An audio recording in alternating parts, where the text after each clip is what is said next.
Sektor pertanian saat ini kian terpuruk, kondisi ini hendaknya menjadi perhatian semua pihak termasuk pelaku pariwisata. Jika budaya agraris hilang, niscaya pariwisata budaya di Bali akan merosot. Bantuan ini hendaknya dianggap sebagai investasi, bukan sumbangan.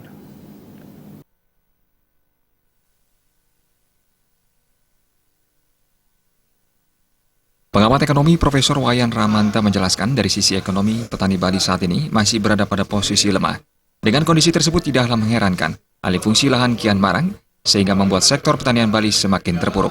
Meski Bali terkenal dengan sektor pariwisatanya, sebagian besar penduduk Bali berkecimpung di sektor pertanian.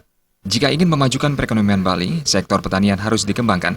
Hal yang bisa dilakukan adalah pendampingan dalam pemanfaatan teknologi pertanian dan pemasaran produk pertanian. Pendampingan ini tidak hanya dilakukan oleh pemerintah, tetapi semua stakeholder terkait, termasuk sektor pariwisata. Sektor pariwisata telah banyak meraup rupiah dan dolar. Dengan demikian, sudah sewajarnya sektor pariwisata berkontribusi bagi pertanian. Kontribusi tersebut hendaknya jangan dianggap sebagai sumbangan, namun investasi yang tentunya akan memberikan imbas positif bagi perkembangan pariwisata ke depan. Dampingan teknologi, dampingan pasar dalam bentuk yang nyata, itu harus dilakukan oleh semua pihak, oleh stakeholder. Saat ini kita banyak menuntut dari pemerintah, oke, pemerintah harus berbuat sesuatu, benar, bahkan harus terdepan.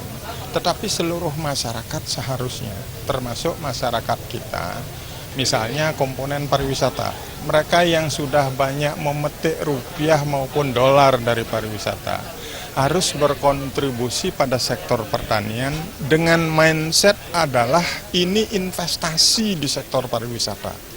Jangan mereka berpikir mereka menyumbang terhadap sektor pertanian. Profesor Ramanta menambahkan, jika pariwisata telah mengubah pola pikirnya dengan menganggap kontribusi bagi pertanian sebagai investasi, secara tidak langsung pelaku pariwisata telah memanfaatkan modal dengan baik, yang berujung pada diperolehnya kemanfaatan dari sisi ekonomis. Jenny dan Joka, Bali TV.